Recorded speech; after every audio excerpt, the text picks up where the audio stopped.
টপিকটো হৈছে আমি কেনেকৈ লোন ল'ব পাৰোঁ, কেনেকৈ মাইক্ৰ' ফাইনেন্স লোন ল'ব পাৰোঁ, সেইখিনিৰ ওপৰত আজি আলোচনা কৰা হ'ব। মই গোটেই বস্তু ৰেডি কৰি দি আছোঁ, অলপ ছেটিংটো ঠিক ঠাক কৰি লওঁ।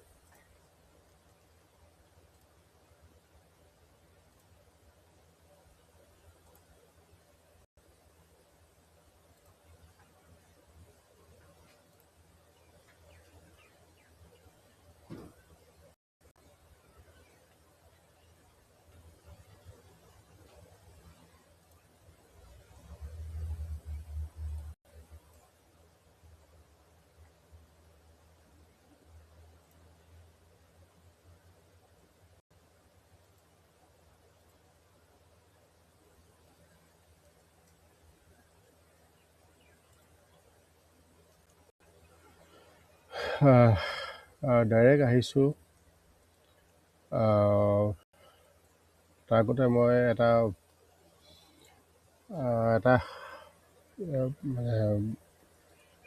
ভিডিঅ'ত আপোনাক কি কি শিকাম বা কি কি বুজাম তাৰ ওপৰত এটা মই থুলমূল আভাস এটা দিবলৈ কাৰণে আপোনাক জনাবলৈ কাৰণে মই এটা ৰিটেন লিখি থৈছোঁ যে আপুনি জানেনে চৰকাৰে আপোনাৰ ধান কল বা ৰাইচ মিল খৰচৰ বাবে আধা অংশ দিব পাৰে। বহু মানুহে কেৱল সঠিক তথ্য নজনাৰ বাবে 1 পৰা 5 লাখ টকা সাহায্য মিছ কৰে, মানে লছ কৰে। আজি মই এই ভিডিঅ'টোত আপোনাক সম্পূৰ্ণ গাইড কৰিম, ঠিক আছে? কেনেকৈ এপ্ৰুভেল ল'ব লাগে, কেনেকৈ এপ্লাই কৰিব লাগে, ঠিক আছে? এই মই ছান এগ্ৰ' ইঞ্জিনিয়াৰ আছাম ফালৰ পৰা মই কেনেকৈ এইটো গাইড কৰিছোঁ, সাহায্য কেনেকৈ পাব, সেইখিনি বস্তু মই ধুনীয়াকৈ আজি প্ৰেক্টিকেল কৰিও দেখাম। তাৰপিছত আপোনালোকে এই বস্তু মনত ৰাখিব, চৰকাৰ নতুন স্কিমত CMGSUY এগ্ৰিকালচাৰ স্কিমৰ এই কথা মনত ৰাখিব। 25%, 50% পৰ্যন্ত ছাবচিডি পোৱা যায়। নতুন উদ্যোগৰ বাবে বিশেষ সুবিধাও আছে। ৰাইচ মিলৰ কাৰণে, এগ্ৰো বিজনেছ আৰম্ভ কৰাৰ কাৰণে বেষ্ট সময়।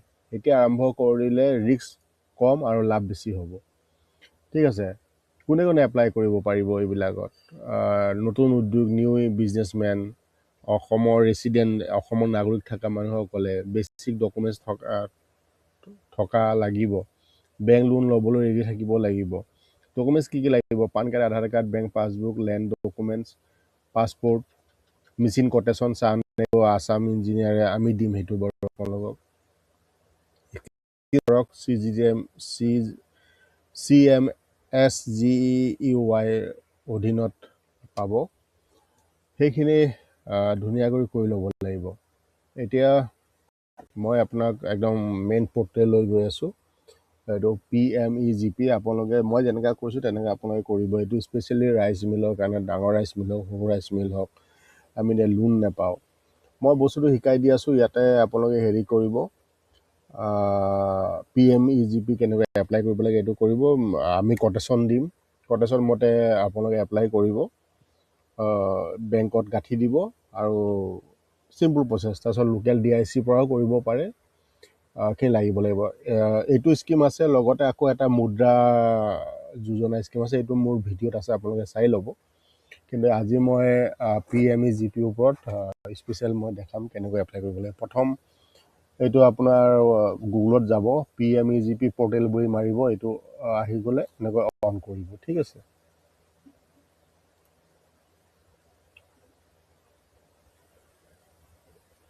আহি গ'ল এইটো।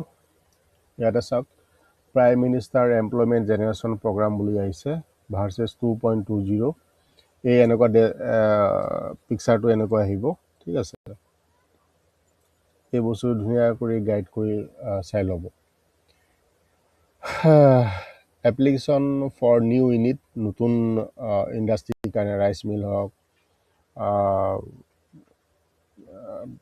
মানে ইণ্ডাষ্ট্ৰী যিকোনো হেৰি হওক, টেণ্ট হাউচ হওক, ইয়াতে আপোনালোকে কৰিব পাৰিব। বিশেষকৈ মই ৰাইচ মিলৰ কাম কৰোঁ যিহেতু, বা ইণ্ডাষ্ট্ৰিয়েল মেচিনৰ কাম কৰোঁ তে ইয়াতে মই কেনেকৈ এপ্লাই কৰিব লাগে এইটো মই দেখাম ৰেজিষ্টাৰ্ড এপ্লিকেশ্যন লগ ইন কেনেকৈ কৰিব লাগে এপ্লিকেশ্যন এক্সিষ্টিং ইউনিট কেনেকৈ কৰিব লাগে নডেল এজেঞ্চি কোন হয় অফিচাৰ কোন হয় EDB ট্ৰেইনিং চেণ্টাৰ ক'ত ক'ত আছে official bank loan log in কেনেকৈ কৰিব লাগে ডিটেইলছ আছে আপুনি চাওক তাৰপিছত হেল্প ডেস্ক নং আছে অনলাইন EDB ট্ৰেইনিং আছে offline EDB PAMGB dashboard download project report video' tutorial bank and forwarding link bank nodal officer list ঠিক আছে MSME DI list notification, nodal officer list, feedback report, এইখিনি গোটেইখিনি বস্তু আছে সেইকাৰণে আজি মই জাষ্ট প্ৰথম ষ্টেপটো দেখাও এপ্লিকেশ্যন ফৰ নিউ ইউনিট এইটো চাওক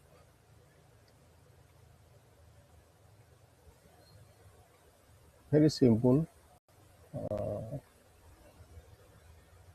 ইয়াতে আই হিয়াৰ বাই প্ৰভাইড ইনফৰ্মেশ্যন এইটো চাওক ইয়াতে এই বস্তুটো ভালমতে পঢ়ি নিজেও কৰিব পাৰিব নকৰিলেও আপোনালোকে যদি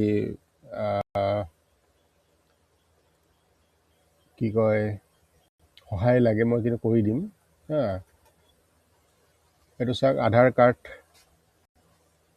নম্বৰ লাগিব EID এনৰলমেণ্ট যোনটো প্ৰথম আধাৰ কাৰ্ড এপ্লাই কৰা মোৰ 24টা নম্বৰ থাকে সেইটো দি কৰিব লাগিব সেইটো নাথাকিলেও একো প্ৰব্লেম নাই বেলেগ পদ্ধতিটো কৰিব পাৰে ঠিক আছে নেম অফ এপ্লিকেণ্ট শ্ৰী হ'ব নে স্মৃতি কুমাৰ যি আছে এইটো দি পিনে আপোনাৰ নেমটো লিখিব স্পন এজেঞ্চি কি KBSC যদি ৰাইচ মিল হয় আপুনি বেছিকলি DICতে কৰিব DIC বুলিয়ে চিলেক্ট কৰিব